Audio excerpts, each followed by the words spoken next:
if you're using AI to generate work, in most countries, that is not even copyrightable. And even where it is, you have to prove that AI was just like a pencil and it was you making that drawing. So when you're negotiating a contract, it's very important to be wary of what your rights are and when can you use them, what your obligations are. It's very important to focus on the absolute minor things and solve for what's really a problem. At the end of the day, a lawyer is also a human being who's worried about whether tech is overtaking them.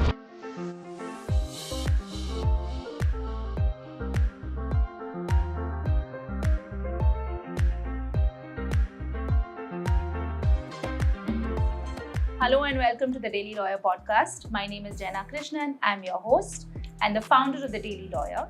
And today's episode is very special because I have been looking for a guest who can speak about artificial intelligence, technology, and all of the intellectual property issues that come with that, because I don't understand it at all, but I still find it fascinating. And I'm so happy that I found a guest who can speak credibly on this topic.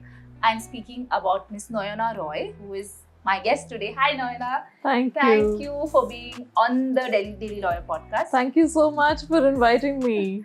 Okay, Nayana's profile is so diverse. It's like the different colors of the rainbow, which are all distinct, but they all come together to form this beautiful whole and this lovely perspective. She started her career with one of the largest Indian law firms, which is AZB and Partners. And then she moved in-house to Unilever and then Coca-Cola. And then she was the general counsel of Qkey, which is a digital distribution company, production company for artists, which are co-founded by A.R. Rahman. After that, she founded a legal tech startup. She was with another law firm as their partner for the TMT practice. And now she is the founder of AI Lobby. It is her independent practice in AI, technology, IP, laws, and support for digital creators, artists, and all of them. And in between all this, she also found time to write a book on art law. I don't understand how she did all this. So I'm very happy. Nayana, please tell all of us, how did you start, first of all? And then how have you done all of this in the last, I don't know how many years, over 13 years now? Yes, about a little over 11 years. Uh-huh. But so thank you for that wonderful introduction, Jenna. I think law is something I wanted to do since I was a child. I wanted to be a corporate lawyer when I was 14. Yes. Oh, so you wanted, okay. And I wanted to be the head of legal by the time I was 30. Wow. And that's what Qkey gave me the opportunity to do. Never thought of everything else that would happen. I think a lot of my career has been very accidental, but very grateful to the Almighty for however it has panned out, and whatever has happened in the course of this decade and above. So yes, you're right, I started off with mergers and acquisitions, very grateful for the leaders who introduced me to the profession there, but I realized that that's not a space that really excites me. Being an in-house counsel is something that really excited me, specifically because as an in-house counsel, you're both a lawyer and a client. Yes. And you're thinking about the business. Yes. And that's the space that I really got the chance to dive into the grassroots level of things. I still remember being asked to go into the market in UP and interview retailers and kirana walas to distributors, to seeing how their palm tops work, etc. Just to understand how and what are the risks of competition law, for instance. I was on ground working in the rural parts of India in litigation in places which I had never even heard of before, conducting IP raids in places that I've not even considered before. From Unilever, which was a hardcore UP litigation role, and I think I handled about 100 plus matters at that point of time, including the massive regulatory issues like the Noodle MSG case. Oh, you were there at that time? Yes, it happened 14 days after I joined. Oh God. This is like being thrown into the deep Absolutely. Of the pool, don't sink or swim. Absolutely. Oh my God. So I What an think exposure, yeah. it was, and truly grateful to HUL for having given me that. Then moved on to a national litigation role in Godrej.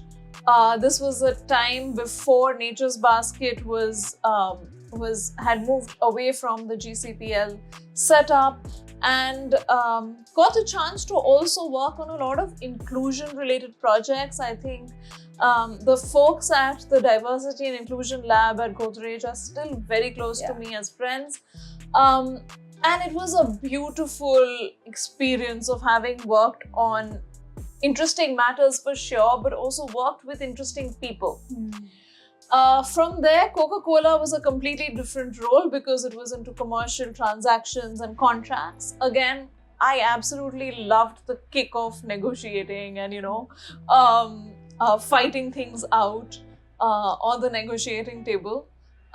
Somehow in all of these roles, I was the one who was accidentally asked to bring legal tech into the company, right from Unilever. So I've worked with different tools in Unilever, Godrej, Coca-Cola, and then even in QK. Coke is where COVID hit, and at that point of time, I decided that it's been about 8 years into the profession. I might as well move into the startup ecosystem.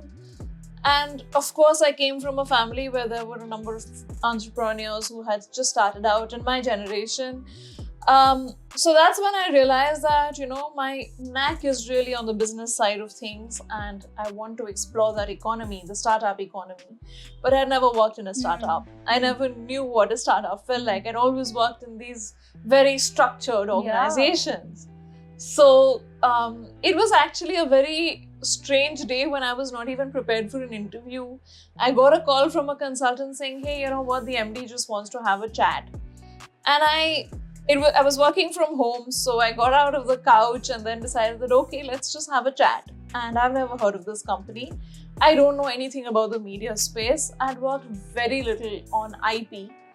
And the role was of the head of legal. So I didn't know what I was going to do and I was nervous. But I think the one thing that I've always enjoyed doing is picking up something new and working around with it. There are times when I've succeeded, there are times when I've really failed, but loved the journey. So the conversation, which was supposed to be half an hour, stretched, and both of us realized that we wanted to work together. I still look upon the MD as a mentor, a friend, someone who's been a guiding force and a reason for me to be where I am today.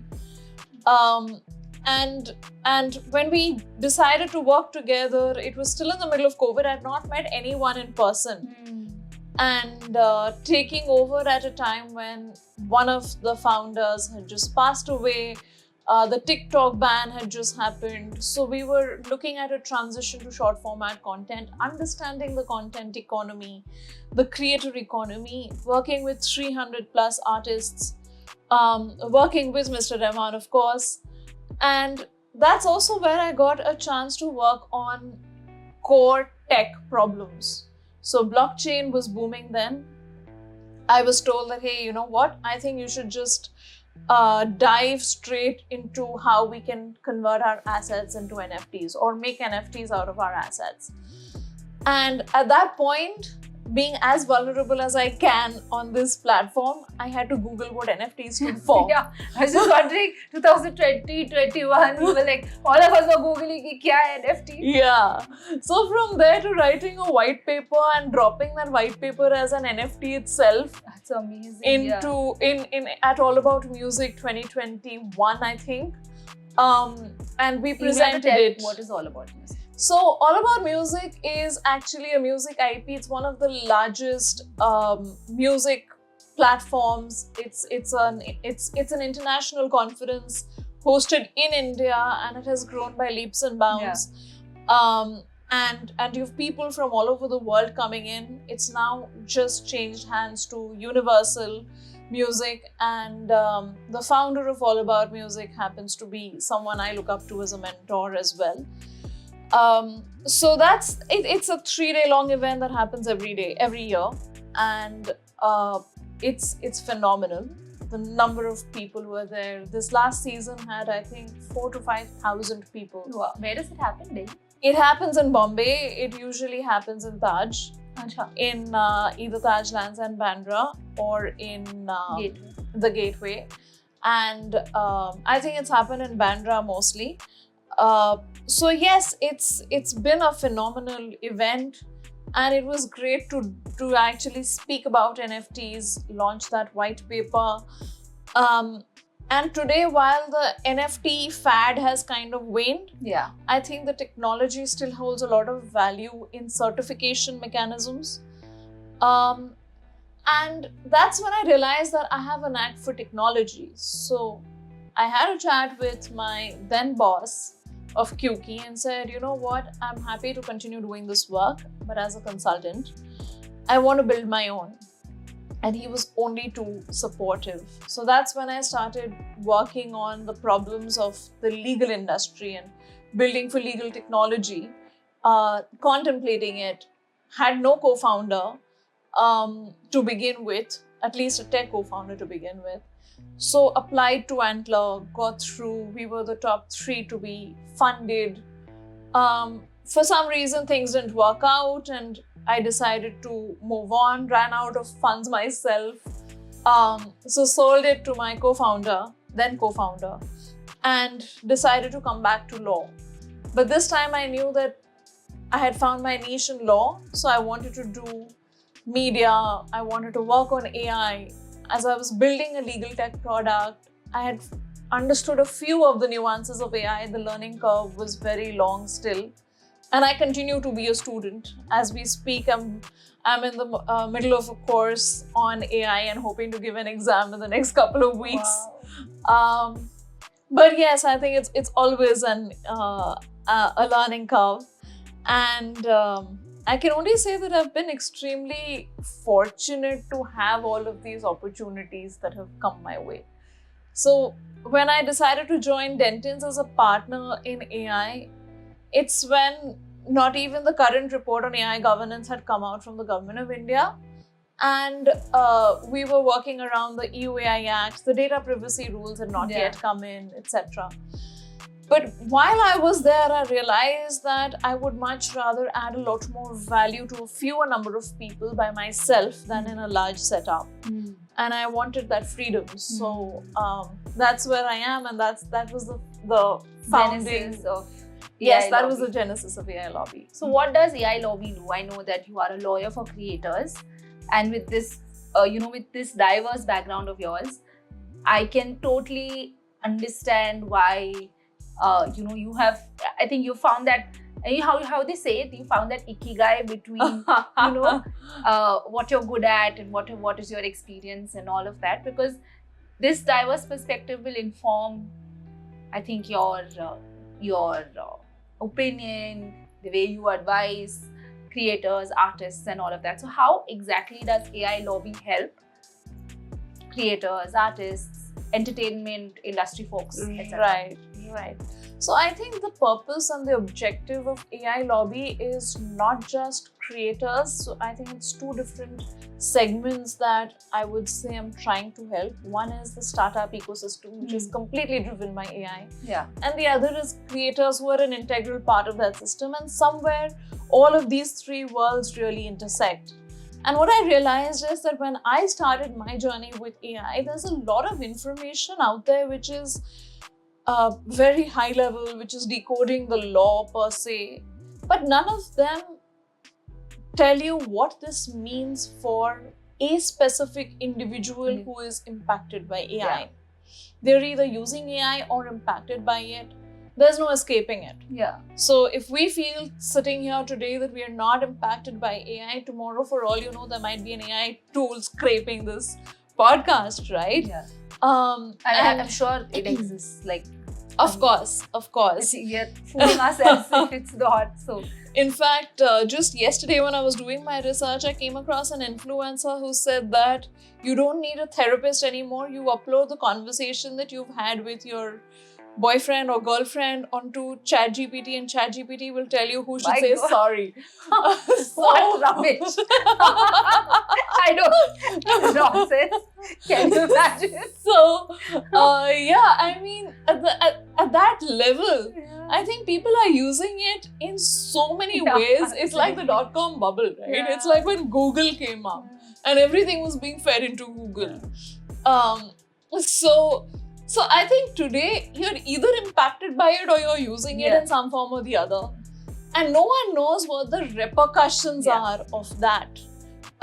So the idea of AI lobby is to really decode it in very simple, bite-sized content for everybody to be able to Understand. grasp and make some sense of it and see how they would want to apply it in their lives. The idea is never to say that don't use AI, please. I mean, that's like saying don't use a computer. But use it responsibly and use it to avoid going into legal trouble tomorrow. Yeah. Because it's very important to understand that legal issue is not too far away. It is actually very close, and we really need to be acting in the right way to avoid that harm tomorrow. You don't want to create works that lead to you facing an IP infringement Yes. tomorrow. Yeah, I think that's a very good point, because the understanding of IP and IP infringement is very low. So in that sense, I think it's a great thing in terms of educating and the content that you're and I have follow you, so I've seen your content. So it's a great thing that you're educating and informing people about what it is.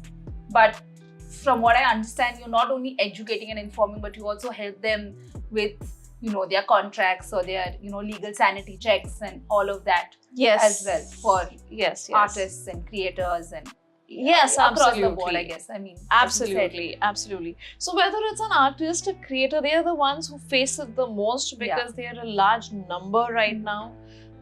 Very recently, someone I met was a voiceover artist and said, hey, you know what, I'm signing up a new contract, but I don't know if my voice tomorrow will be fed into AI and then I won't be needed anymore after that.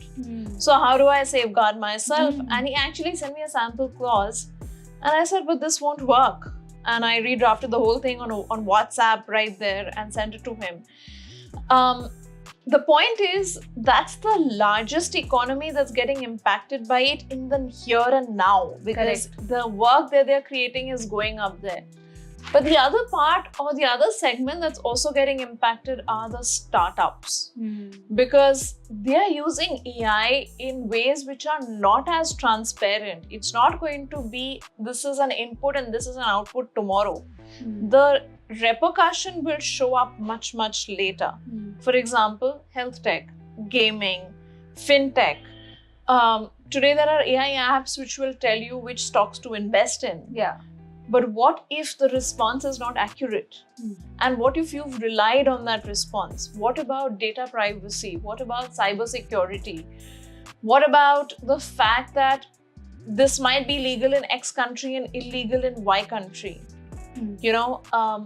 Gaming companies today which are doing penetration testing, D2C brands who are using AI to check customer sentiment, so sentiment analysis as we call it. Expert AI systems, right? So there are AI systems, for example, legal tech, which are really built on a broad database of legal knowledge. And there, people think that, oh, we can just feed this in and it'll give me the same response that a lawyer would give me. Now, you and I being lawyers know that's really not possible. There are so many permutations and combinations. And imagine if someone actually goes ahead with that and takes certain calls. I'm not saying that legal tech can't work or won't work. Absolutely will. That's why I invested 3 years of my life in it. But it has to be done with the right approach and in the right manner. The product has to be built with a sense of what it can do, what it cannot do, and what are the limitations which one needs to be aware of.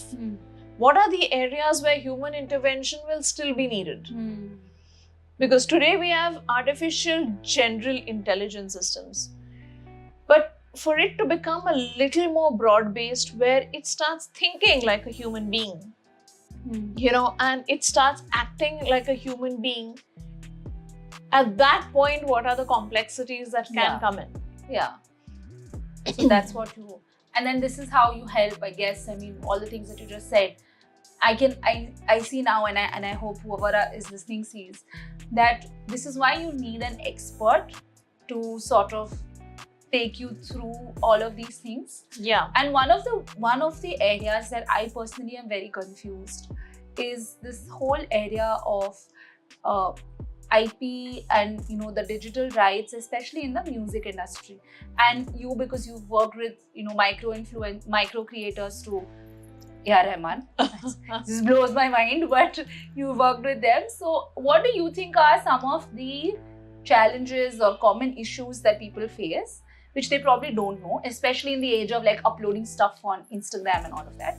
And then maybe how are some of the ways that they can either rectify it, or they can, help sort of put some guardrails around it? So I think a number of issues come to mind there. One is that a creator who's putting up content needs to be aware of the fact that any claims that they are making for the content, especially if it's branded content, right? That's where their monetization is happening. Whatever claims they are making, if they are endorsing a brand that is illegal, and that's where things become a little gray, because you have betting apps. Yeah. And there's a very fine line of difference between a betting app, which is pure gamble, and an app which is in the space of gaming, and there's a significant play of skill there. So the game of skill versus game of chance debate. Yes. And technically, if it's a pure play game of chance, a creator cannot and should not be endorsing it. They can even lose their license, let alone anything else. It can impact their career in the long run. So it's important for them to do some amount of due diligence on the content that they create and the claims that they make, even if that's a script given to them by the company. That's one. The other is that there are certain governance mechanisms that become very important in the new creator age, because so many more distribution and monetization channels have opened up. They need to understand notions of exclusivity so well, right? That if you've created a song, what is the period during which you cannot use your underlying rights? So for instance, I've created a song for XYZ person or entity. That song has not yet released. My contract with that entity says that you can start performing it after a span of 1 year from the release. But imagine tomorrow a song comes out by, say, any of the important bands or any of the popular bands. And even before it has been released by the publisher, they've gone and started performing it. The sales of distribution are just going to dip, right? Those are the aspects that one needs to be very careful of. So when you're negotiating a contract, it's very important to be wary of what your rights are and when can you use them, what your obligations are. So if, for example, as I've seen some artists who are very well acclaimed, they are geniuses in their work, but of course, the nature of their work is such that they don't want to be haggling on rights. So that's when you need to hand that over to someone who can take charge of that on your behalf and just focus on your creativity during that period of time. For instance, most contracts for procurement don't take into account that 50% of underlying rights cannot be assigned. You cannot alienate so I think it. you may want to clarify what are underlying rights, especially in the music industry. And then when we say sort of assigning the rights or licensing, or even when you use the word procurement, right, in terms of who's procuring what in that sense. Right. So I think it's important to understand that in the music industry, there's a value chain that operates, right? So there is a creator, there's a composer / songwriter, there is a publisher, there is someone who might procure the content later on as a catalog, as an asset. Because eventually that asset gains a certain amount of views, impressions, likes. It generates eyeballs, and those eyeballs have money associated with it. That is the whole social media creator economy that has evolved, right? If there is a Taylor Swift album playing on YouTube, n number of brands would want their branding to go up there, and that's the whole point of monetization of content. But in this value chain, there is lyrics in the song, there is a composition, there is a sound recording, there is if it's a music video, then there is a recording of the video.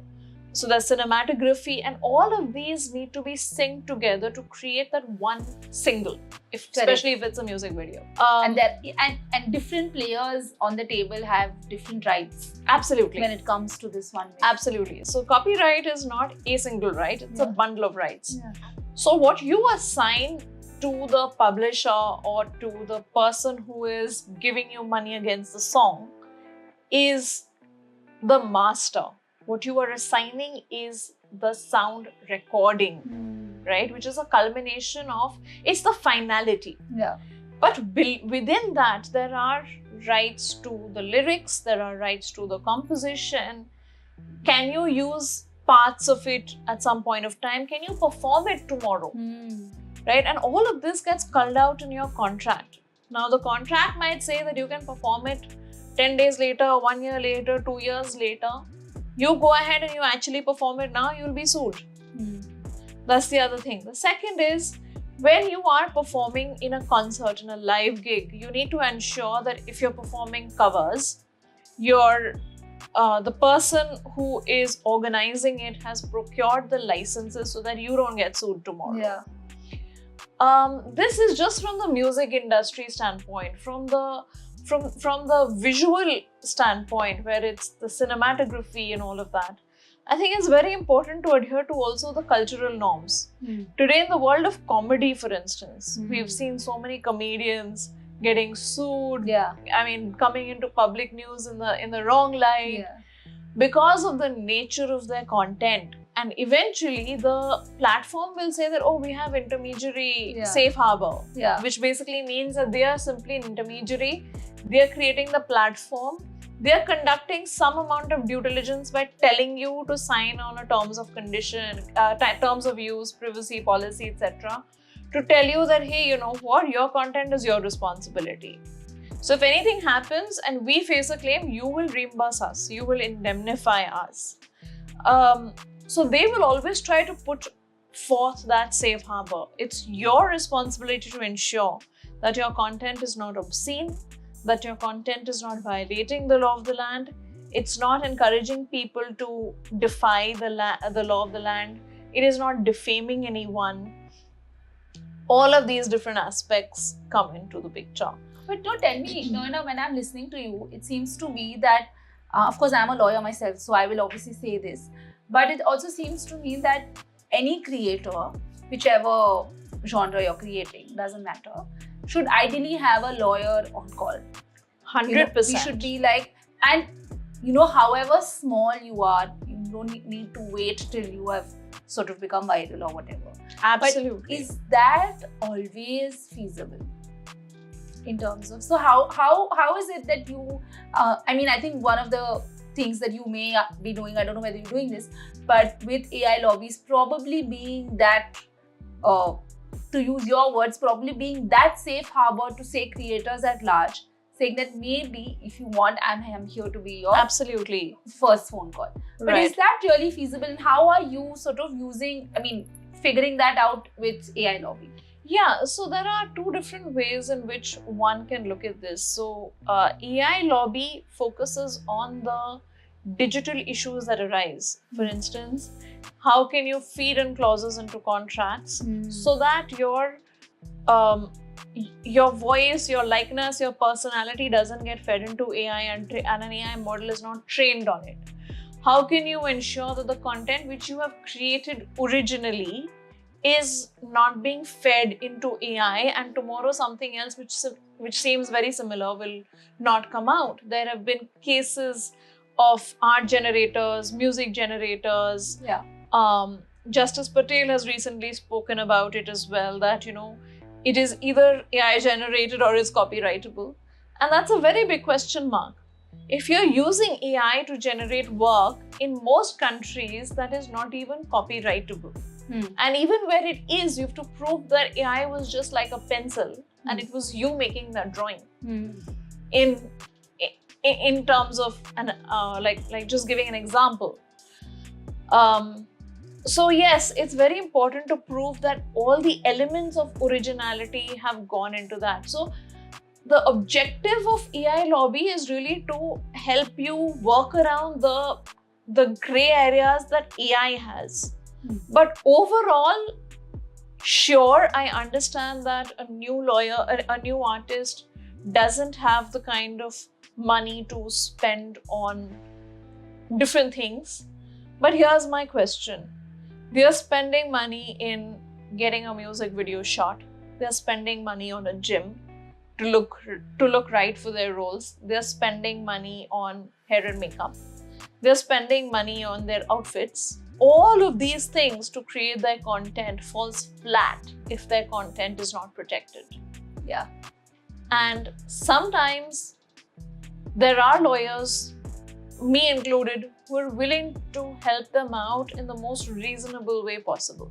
Yeah. Whatever is feasible. But it's important for them to understand that that's an aspect that they need to take into account. Startups, for example, that's the other space. Yeah. They will say, we don't need a lawyer to make the employment contract. I had an employment contract with my previous company. I'm just going to tweak that. Yeah.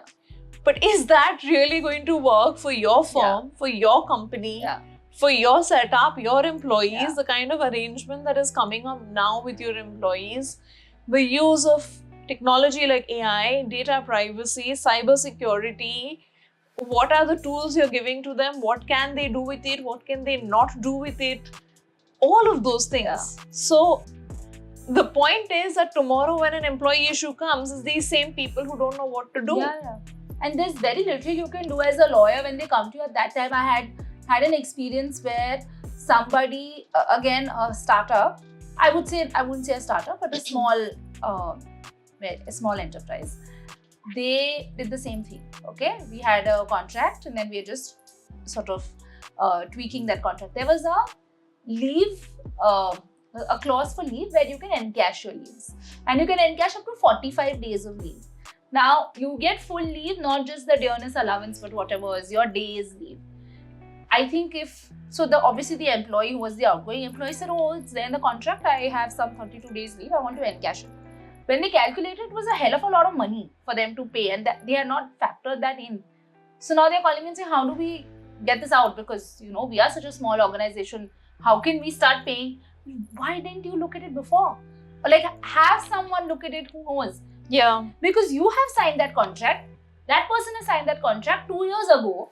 That person has worked on the basis of that contract. Yeah. You have said, okay, termination as per clause so-and-so of that contract. That person has agreed and served the entire termination. Now you can't wake up and say, okay, I don't like that one clause. Absolutely. So, absolutely. They don't, I mean, obviously they won't think of it because they're not trained to. But that's one of the reasons why I think they must, we should be, not me anymore, but definitely people like Nayana and others, should be your first phone call. Now that we're speaking about creators and startups, again, I want to stick with this, what are some of the mistakes that they make, and with maybe if you can explain in a little more detail and make it a little more practical, how can they sort of take care? Yeah, so I think that brings me to one thing which is super close to my heart.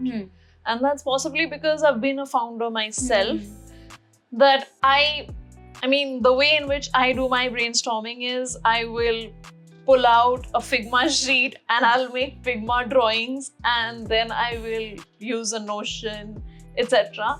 So these tech tools are literally my lifelines. You're spoken like a true tech lawyer. Figma sheet, Notion, and paper, pen. I've graduated to iPad now.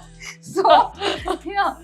So you need to tell people what is Figma. Figma is the best drawing board that you can. I mean, I'm not advertising for it. It's not a paid It's ad. not sponsored. Yeah. But it's the best drawing board that I have used, and I think the new age techies are using things which are much beyond that as well. But I find it very easy to brainstorm on, and even to make business plans on, for that matter. But one thing that I did by coming back to that drawing board on Figma is created this model which brought in whatever it would take to have the right things in place for an AI governance framework In any company, anything. for anyone. Anything. It can be a creative agency, it can be a pure play startup, it can be a typical creator, brick and mortar company. Huh. It can be anything under the sun, because today, no matter what we say, we are all using AI, Yeah, that's true. right? We are all working with a large volume of data. Hmm. And if you just translate that, what is the business proposition? The business proposition is how to increase profit, Yeah. which is how to reduce the cost of production of whatever it is that you're producing, and how to increase the revenue. Now, for this, there is a product that they're creating, there's a product that they are working with, it can be a factory machinery, it can be a simple software that's loaded onto your platform. And then there are people that are working with those products to create the end product. And Yeah. then that end product is interacting with customers. Yes. So there's a constant interaction in business functions between product and people. And there are issues that come out of product issues and people issues.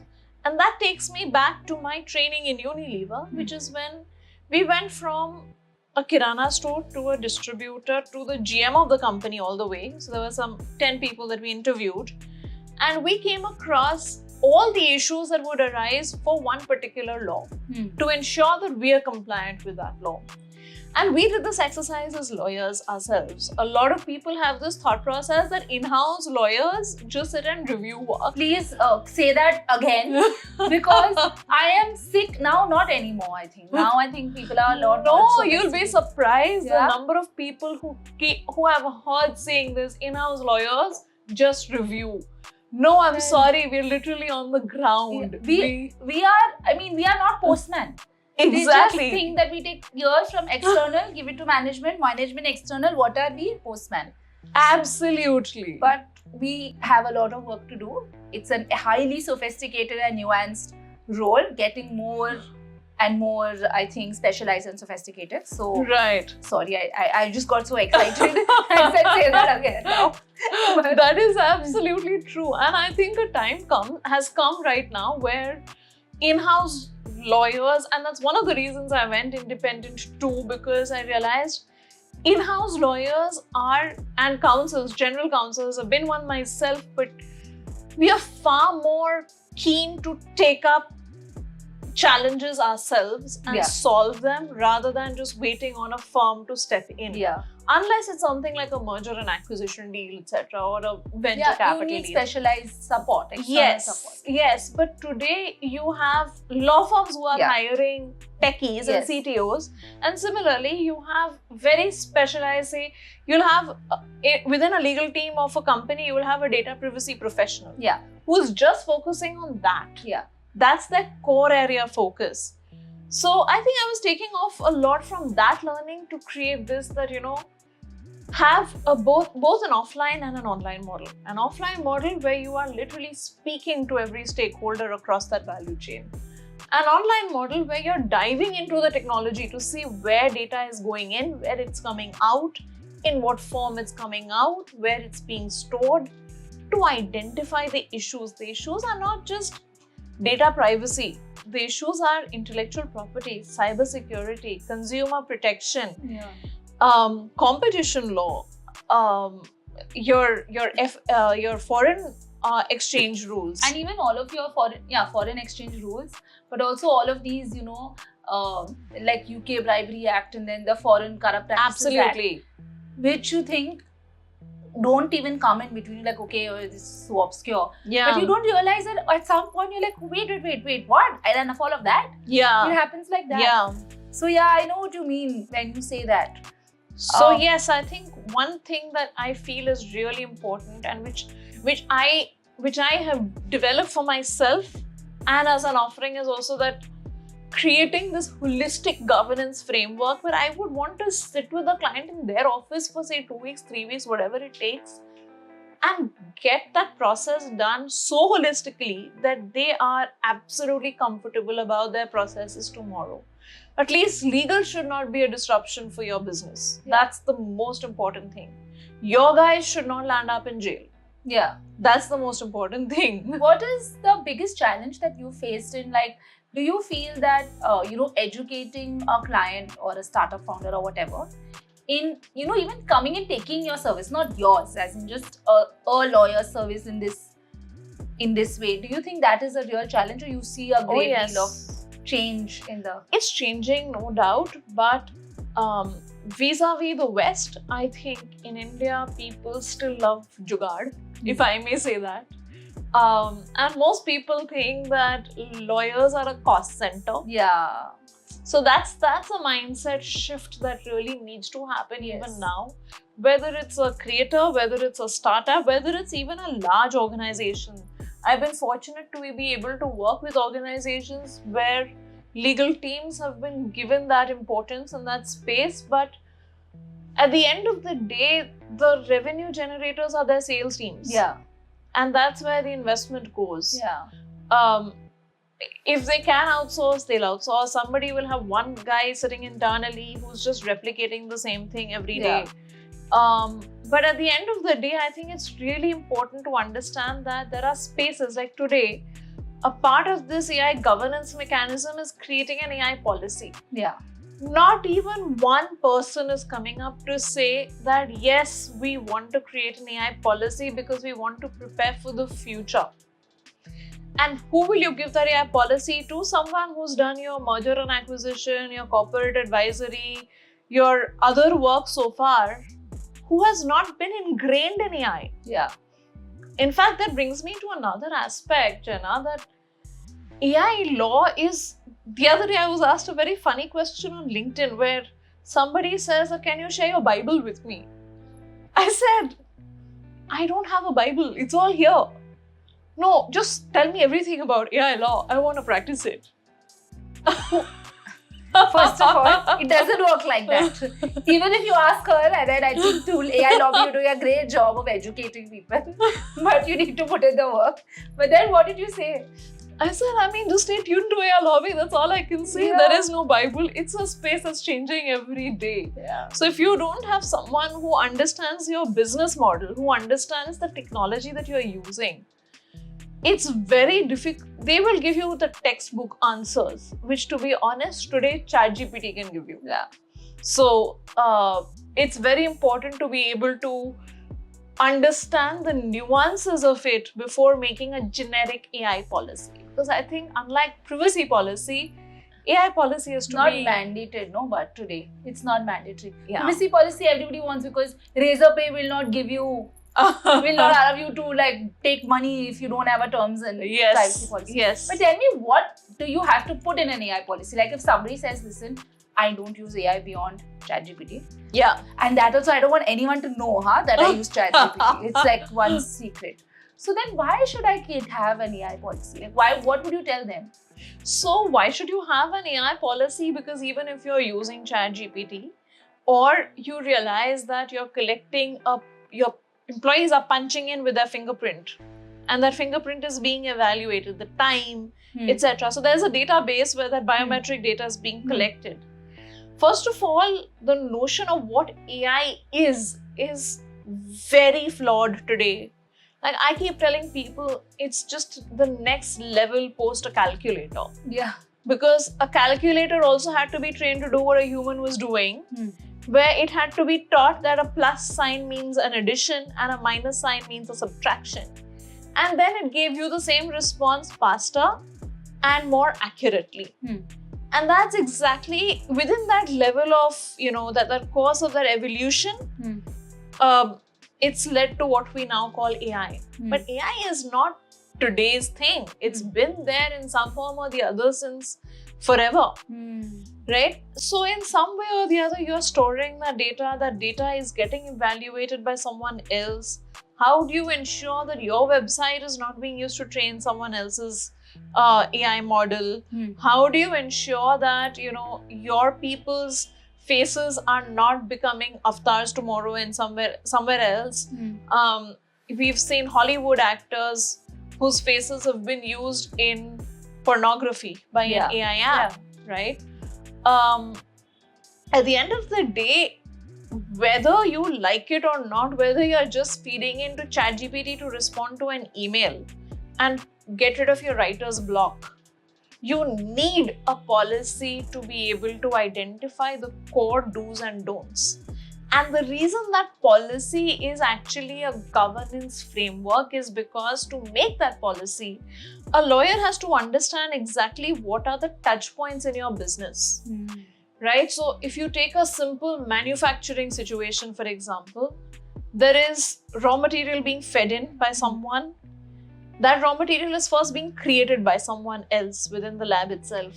Then it goes into a machine. Then it goes into a packaging material. And from that packaging material, it gets, you know, sealed, etc. And then it goes into the market. Now, in that entire process, what are the human touch points? What are the technological touch points? What if there is 10% extra sugar that gets mixed in it? Or 10% more of whatever chemical that gets mixed in it? Then what happens? You're going to land yourself in a food safety issue, right? Yes, of course. Now, imagine if the same thing is being automated by AI. What about today I would refuse to believe that people are not using AI tools to identify what are the hashtags that are working in the market. No, obviously not. I mean, I'll be the first one to refuse that. I do it. So, we all do it, right? And at the end of the day, we are looking into how AI is being used. Deepfakes, for example. We've always spoken about deepfakes being a negative thing. But there's a huge positive to the technology. Up till today, 2 actors who had to do a romantic scene on screen had to actually do it. Today, you don't need that. They can sign on a piece of paper and consent to that being done by AI by giving their face to it. And that makes things so much easier. Faster, cheaper. Absolutely. Scarier. So, I mean, so that's one aspect of it. That might be a little more of a stretched one. But think about this: you're promoting a product on an e-commerce website, and you want a star to endorse it, but the star is not available. So he clicks his photograph. You've clicked all the shots of that product, and you're syncing the star's personality to that product with consent. So legitimate deepfake is actually a great business proposition. It's like anything can be used both positively and negatively. This is the first time, I must say, that I've thought of deepfakes not so badly. Not scarily. Otherwise, it's always like, oh my god, what's happening? But I see the value in what you're saying in terms of if we have an idea of, you know, how, or at least we must be aware of all the things that can happen. Yeah. And then we need sort of specialized legal help, whether it is you or anybody else, who can sort of help us navigate, you know, what kind of clauses you need to do, what kind of consent you need to provide. And you might as well do that. Otherwise, somebody's doing it for you. Absolutely. And it's probably not going to be the way you want it. It's just going to be misused. So you might as well do that. So I see the value of that. I want to come back to, you know, I know we're in the world of technology, and in terms of when you started Unsuit or when you founded Unsuit, after that to today, there has been quite a meteoric change or meteoric sort of advancement, at least to my eyes, in the world of, say, legal tech.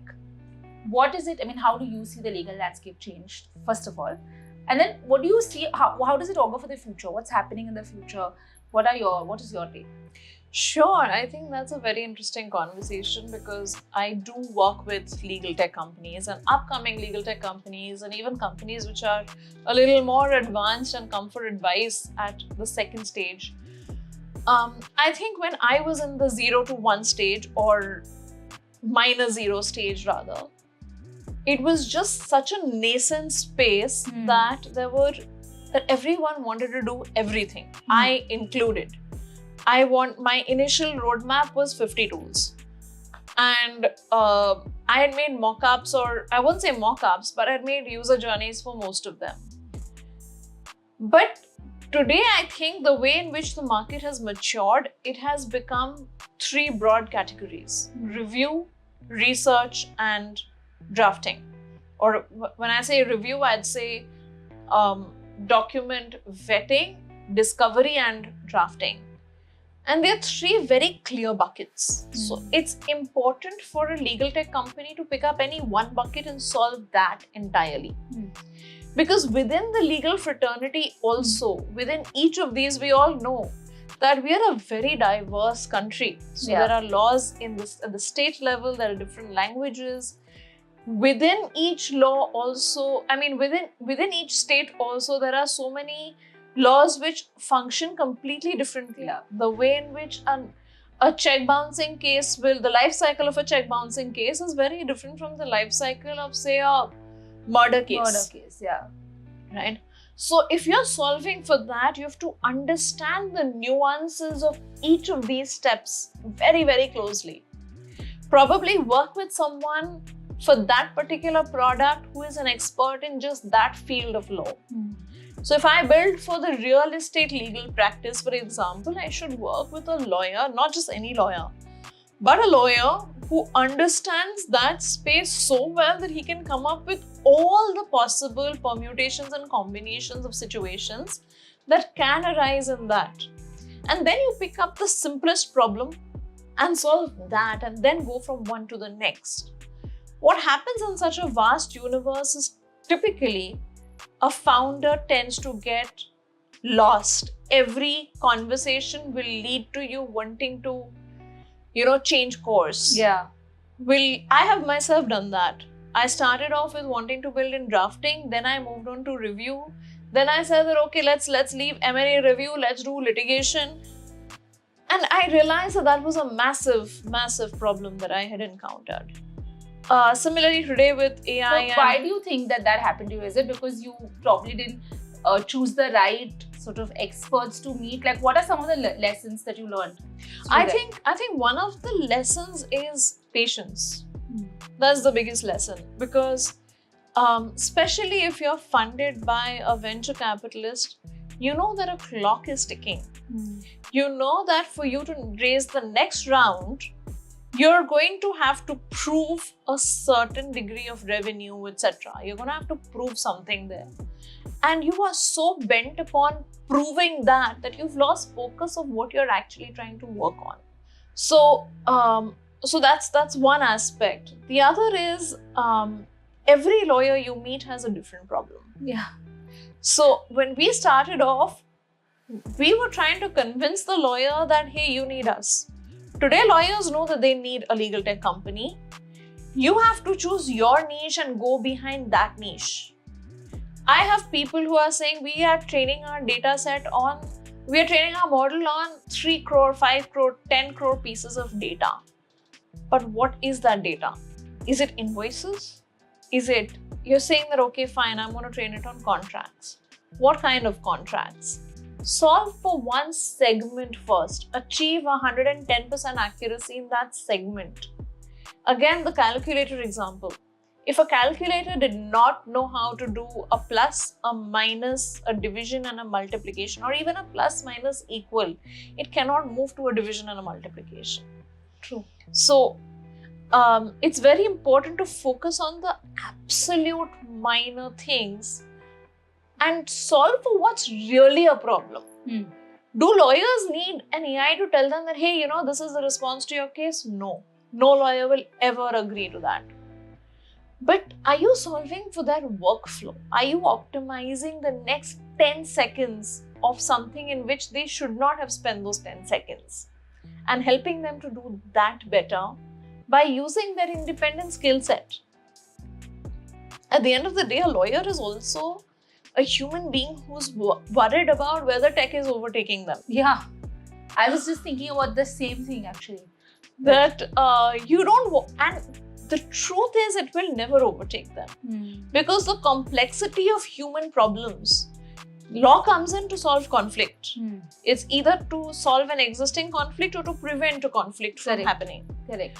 Now, the reason why lawyers will never become obsolete is because conflicts will keep changing form. They will never end as long as humanity is there. Yeah, of course. So, because resources are limited. Yes.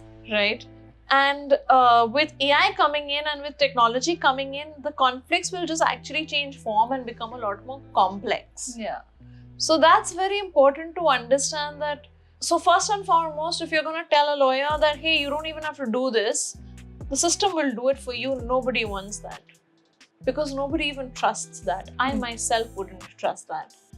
But if you say that, hey, you know what, you're spending so much of time figuring out XYZ in your workflow, figuring out your calendar, figuring out the small mistakes of a capital and a dot and you know, things like that. And we are going to do that for you. That makes sense. You are working for a lawyer who is predominantly in the space of recovery. Follow that work stream. First solve for that work stream. Then solve for specific issues such as summarization. Once you've solved for those issues, then automatically your data set in that specialized expert AI area has become so vast that you can solve for bigger problems and then bigger problems. Correct. So I think that's where the notion of legal tech has really changed. Okay, I'm just enjoying the conversation because there's a lot. Yeah, I mean, I'm learning a lot, but I know that we have to keep to time. And there's one part of the conversation that I'm very eager to go into, which is your book on art law. I mean, I didn't even know art law exists. I mean, of course, there's no art law. It's just, legal principles applied specifically to the world of art and paintings. I am a big fan of art, especially indigenous Indian art. So I am very interested in knowing about what is the book about, and what is art law, and what are some of the, if you can just tell me quickly or tell us, not just me. Of course. So yes, it's been a labor of love, is what I will say. Like you, I've also been a huge fan of art. I come from a family where my aunt is a fantastic artist herself. Okay. And I have also been her muse, in fact. Wow. How fancy, yeah. So, you worked with A.R. Rahman, you've been a muse for an artist, like so fancy. I mean, it's just my aunt. So she was painting me when I was playing chess. So yes, I think art is a space that's been very close to my heart in many ways. When I was building in legal tech, one space that I really wanted to build for was authenticity of art and artworks. And I just ended up creating a user journey on Figma one day. And then I let it be because I never picked up that space just remained at the corner of my work. Board, huh? Yeah, at the corner of my whiteboard, I'd say. But then it just so happened that I met my co-author, Rishiraj Sethi, who is the founder of the Aura Art eConnect gallery. And he is also the person who came up with the Art Price Index in India. And like me, he's very passionate about art despite his qualification being as a chartered accountant.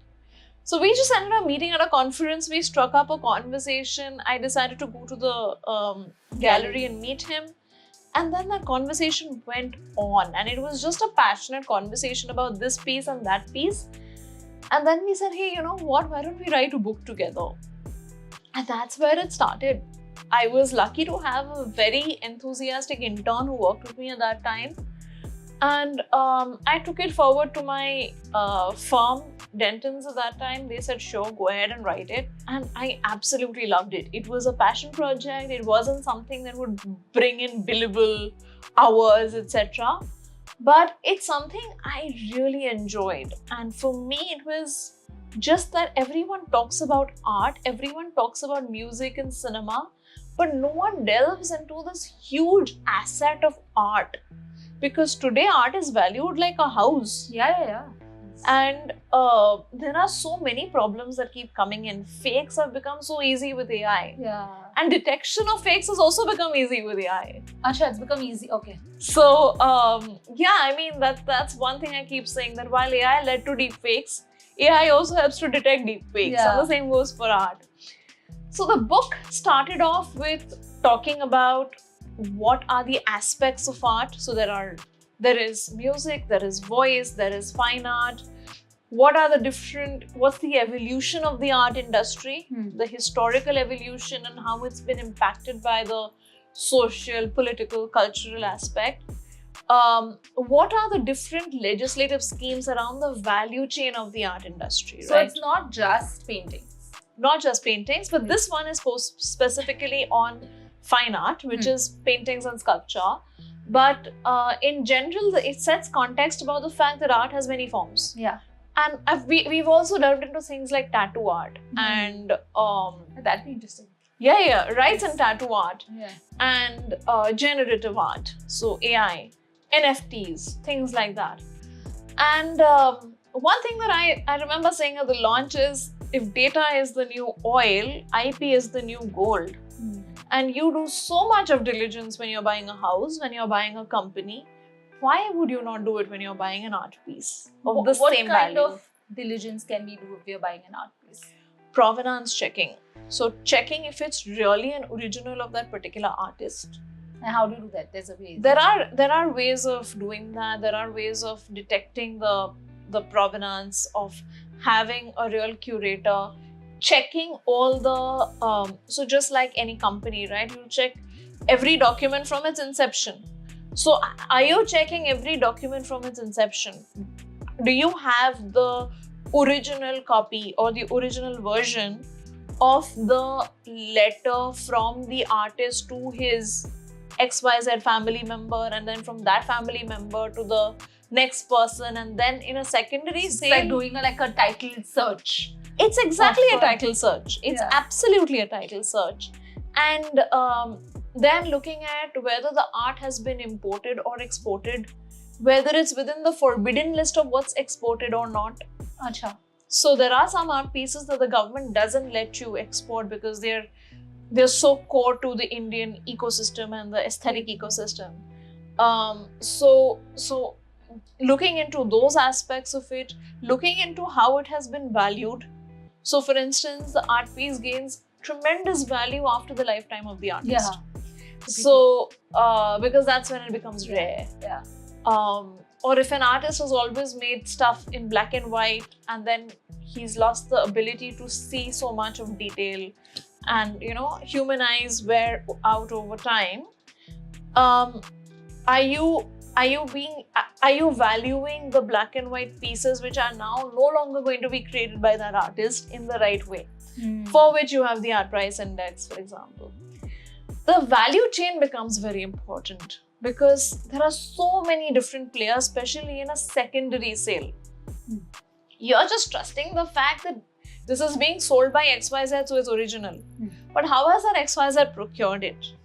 That's what's important. Is this something that you help or Absolutely. Absolutely. through AI lobby and of course 100%. others like you, not just 100%. I mean, I work with multiple teams also in law firms, smaller law firms that work with this. I'm in fact working on creating a tech product that helps to detect provenance through AI and certify it on the blockchain. Which is why I said that the blockchain technology is still very close to my heart because it becomes a great certification mechanism. Fingerprinting and watermarking using technology. And not just that, I mean, even helping the artists of today, the upcoming ones, to see the future of this and to create that legacy from now. That tomorrow my kin will not be fighting over my artwork when I'm gone. Yeah, correct. So it's I'm just fascinated by the range of, you know, like issues. I can't, not just issues, but even like the range of questions that come up and we don't even think about it. Like we bought this, somebody told us it was rescued from Tanjore temple, and I always wanted Tanjore art piece. You just go like it, buy it. You know, all of these things you don't even think. And then they tell you it's 110 years old, so you say, "Ah, theek hai rahega." Whoever comes home, you say, "Ah, 110 years old." But you know, we've never really thought about all absolutely, absolutely. And in fact, the thought came to me because my aunt sells. So she's in her 70s and she sells brilliant art pieces. And the other day I came across something where on Instagram I saw something very similar to what she had done, and she said, yeah, I know there are copies out there. I said, and what are you doing about it? Yeah. You know, so that's where it strikes home. Because I am myself a creator. Yeah. I write poetry, I write content now. But at this point of time, for me, there have been instances where I have not gotten the moral rights of something that I've written. It's been published in someone else's name. It's been, not even credits have been given, let alone the legality of it. I just understand how hurtful that can be to a creator. Because right? So I think I would, that's the reason I love working with artists independently, because I never want anyone to go through that. And you know the pain. Like, that's what I think stands out to me in this conversation, that you have been a founder, so you know how it is to be a founder. Yes. You've been a funded startup, so you know how it is to be a funded startup, right? And of course, you've been an artist and a creator and so on. So it makes a very big difference when the lawyer or your expert, whoever it is that you're going to, has actually been in your shoes. Yeah. Because the way that person is looking at you is there's more empathy, there's more understanding, and then the way that person is going to advise you is a little more holistic. Absolutely. So I think that's great. Absolutely. I think I have one question to sort of round off this section, which is if there are young lawyers or anybody, why just young lawyers, who want to get into the space of AI law, art, technology, all of this law, what will you tell them? That's a very valid question actually, because even today when I interview interns, and I'm lucky to have a great one now, but when I've interviewed interns, I've always come across them saying that, but that's the job of the engineer, that's not my job as a lawyer. Here's a disclaimer, nothing is the job of the engineer. You cannot partner in industry without understanding the industry. And one very big notion of us lawyers has been that we've come from a place of ego, and lawyers love to say that, oh, we know it, the business person will not teach us. I am not going to learn from a business guy how to do my business. But the point is that you are in a strange world and desperate circumstances call for desperate measures. And you need to be in that space where you have to be willing to do proof of concepts with multiple people to even understand what you can offer to them. And for that, you need to dive super deep into what the AI system really is. What are the different generative AI models? How does each one work? How is each one different from the other? At what point are you using fine-tuning? At what point of time are you using prompt engineering? At what point of time do you really need to have a small language model or a large language model? What is the computation power that each needs? Can you solve this without XYZ resources? It's very important to first understand how AI works. What is the difference between AI and machine learning? What is this new alien called AI that we're talking about? So until they dive into the technology, it's absolutely impossible for them to be good AI lawyers. And the other thing is, and I really advocate for this, don't try doing AI with 10 other things. It's only in India that you will have an M&A lawyer doing privacy or media, or you will have a real estate lawyer talking about media. These are spaces which are niche for a reason. And either you decide to take that punt and get into it, or you decide to do what you've been good at doing all this while. Sure, you can advise on the AI in that part of your work if you've dived deep enough into it. But if today I get say a property tech matter, and I am working on the AI aspects of it, I will go to a real estate lawyer to work with me on it. That ego that, oh, I know it all doesn't work in those situations. So the reverse also has to happen. You have to understand that there's a value in that specialization and there's a need for that specialization. Because as we speak right now, there's a change happening in the AI space today. Of course. So there are times when I am at a loss for content because there is just so much. There's so much. Where do I start? Like, what am I going to do? And there are so many places where, I've written content and then I've not used it for AI Lobby because I've realized that, okay, this will probably come in phase 2, this will come in phase 3. But that's just because there is so much. True. I think one important thing to say, even from a client perspective, is also, sometimes what happens with clients is everyone is price sensitive, right, in our country. Yeah. So one doesn't realize that you need a specialist for certain things. Yeah. So like I think the medical space does it very well. We know that if we have a stomach ache, we never go to a dentist.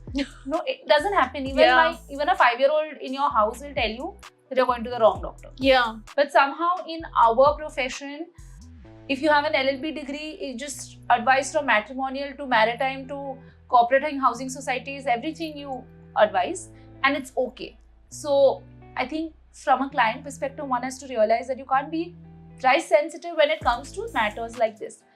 Take your example when you said that, if there's a property tech matter, I will need to involve a property lawyer, I would need to involve a technology lawyer, and I will have to pay their fees. Absolutely. Because ultimately, this is being done for me. Absolutely. And take care of my rights. Absolutely. So I think that's one thing that, I always advocate for the client, but this time I think we must bring this hands up. Okay, now we are going to the last part of the podcast, which I love doing because I love to listen to the answers. And I literally do this for myself. It's called 5, 4, 3, 2, 1. Okay, so I ask you 5 of something, 4 of something, 3 of something like that. Then the answers a little quicker. Right. So it's not like a rapid fire, but it's, it's fun. I like it. So 5 productivity tips. Okay, so 5 productivity tips. Now, I won't give apps because I think that's very personal. One is one ball at a time. So make a list of everything that you have and prioritize, and it's okay to let a few balls drop. I think it's very important to not beat yourself up about it because you're doing the best that you can. The second is, when you're working on something, set aside specific timings. So don't set aside 3 hours. Set aside every half an hour. And take a break after that half an hour to check your email, to check your phone, to check whatever you need to. But in that half an hour, you should not check anything. Your inbox should be closed. Your phone should be off. Every distraction possible should be off. That's the only way that helps in 2 things. One is, you're able to track how much you've been able to finish in that half an hour, and therefore you can plan better for later. And B, you actually end up doing much more than setting a target of, I will finish XYZ by the end of the day. This is like that Pomodoro method, no? That people Absolutely. Absolutely. My brother gave me this Pomodoro timer for my birthday last year. After I sent him an Excel sheet of what I wanted and the Pomodoro timer, and it didn't feature anywhere. I didn't even know it existed. And he said, of all the things, he bought that for me. But yes, because he did that and I had to use it because he's given it to me, I found this very useful. And I think the other thing that really helps me to be productive is to journal both in the morning and at night. Achha. And while it's been talked about a lot, and a lot of people talk about this in a manifestation space, I think it also helps to declutter your mind. You know, it helps to put everything down there and declutter your mind from whatever it is that you can do, you want to do, you need to do. And the other is, so I think that's about 3. I don't think there's anything more than that. And when you journal, do you just like dump everything, or do you have prompts?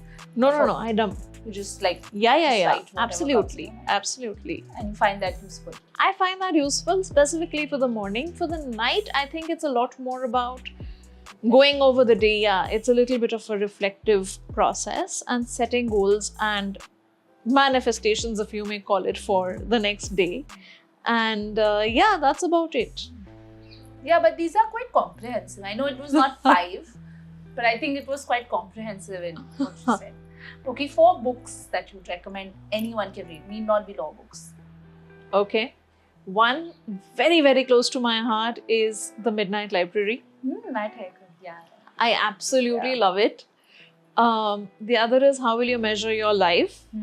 That's another book that's been a Bible for me. The third book, which is a little offbeat, is actually The Artist's Way by Julia Cameron. And it's just going about your day more creatively and bringing out the creativity in you, irrespective of what your profession is. So that's the third. Apart from that, I would say I just pick up a lot of. I've been reading a lot of the Japanese works, like Before the Coffee Gets Cold, and so that's about it. So How these do are you like Before the Coffee Gets Cold? I quite liked it. Yeah. In fact, a lot of people said that it's a little slow and there are too many characters, but if you read it at one go, you kind of like it. Yeah, I read the first book, which is I think Before the Coffee Gets Cold, in one go because I got the whole compendium. I think. Yeah. But I just couldn't go through with the second. Just Right. somewhere, I don't know, somewhere hanging in between. I found it slow, but I think it sort of picks up as it goes. Okay, 3 tips for law students. Read. That's it. 1, 2, 3. Bye. That's it. That's the only way. Yeah. I mean, I spend 2 hours of my day reading even now for work. Like, I read law every night, and it's so important that it cannot be stressed enough. So what do you read? Like, what if you have to give them more pointed feedback? Do you read like journals? Do you follow Bar and Bench? So everything. So pick up a recent topic, dive super deep into the law around it. Most cases that I find when I interview people is they don't have a knowledge of the basics. They will be talking about all kinds of complex things that they've done, but they wouldn't know the basics of what are the 5 elements of a contract. So it's extremely important to understand the core basics of what you're working on. If you're working on data privacy, read the GDPR entirely, read the Indian DPDP entirely, see what are the differences and why certain things will or will not work in the Indian scenario. Dive deep and think.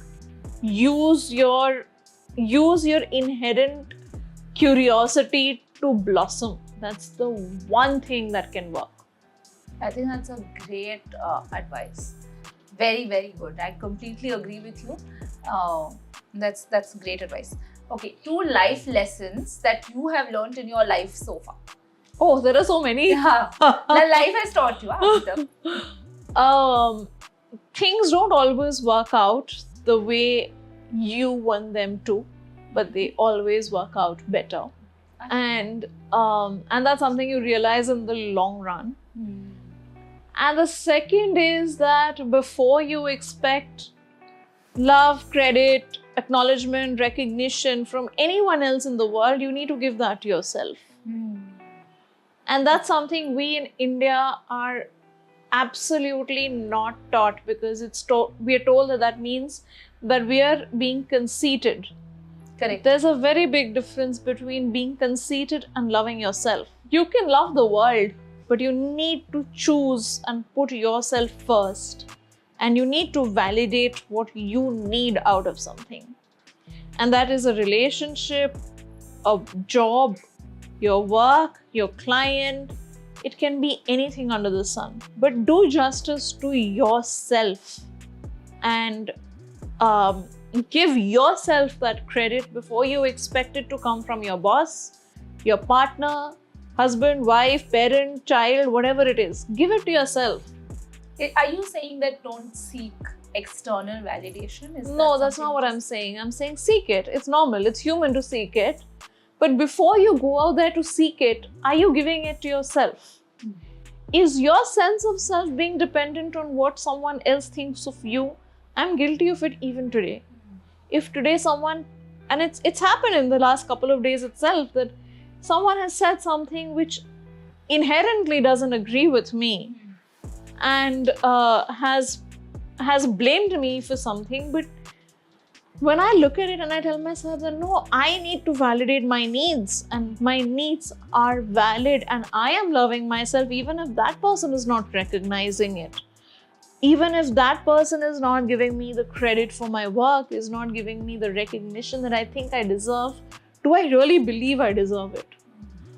Then what happens is, two things happen then. One, you don't put as much energy into the lack of getting it from the other person. So the amount of energy that you put into that lack is lesser. And the second is you create the environment for more of that to come to you. So yeah. Lovely. Deep. And finally, the best piece of advice you've ever received. The one best piece of advice you've ever received. I think don't forget the ones who packed your parachute. Yes. So yes, this is something that comes from my brother. And it's so important because when you fly, you've not thought about the ones who've packed your parachute. And whatever level that flight is, it can be at any level Altitude, or altitude of the, it can be at any level. But the person who packed that parachute, and there can be multiple, I'm not just saying it's your parents. Yes. Of course it is your parents, but it's also that one colleague, that one student that you have worked with, because I think I learn a lot from the students I work with as well, the interns, the juniors, etc. The mentors that you have worked with, the opportunities that have come along your way by sheer destiny, which so many others don't have. Just a piece of content you've seen on TV on a previous day. You know, all of that goes up to packing your parachute. So when you fly, don't let go of that. I think that's beautiful. It's a beautiful note to end the podcast. I can speak a lot to you. I think Of doesn't course. often happen that I have so many things that I have a list of questions and we've not run through them at all. What is going on? But it was such a pleasure, Nayana. Thank you so much. Thank you so much. I hope you had a good time. I loved it. Thank Thank you. If you want to reach Nayana, if you want to reach out to the AI Lobby, we've got everything on this show notes. But do you want to tell them how they can? Yes, you reach can write to me on LinkedIn, on Instagram. You can email me at noyana@theailobby.com. I respond fairly quickly. LinkedIn and Instagram are the best ways to reach out to me. So please do. Yes. Thank you. Until next time, thank you. Thank you so much, Anna.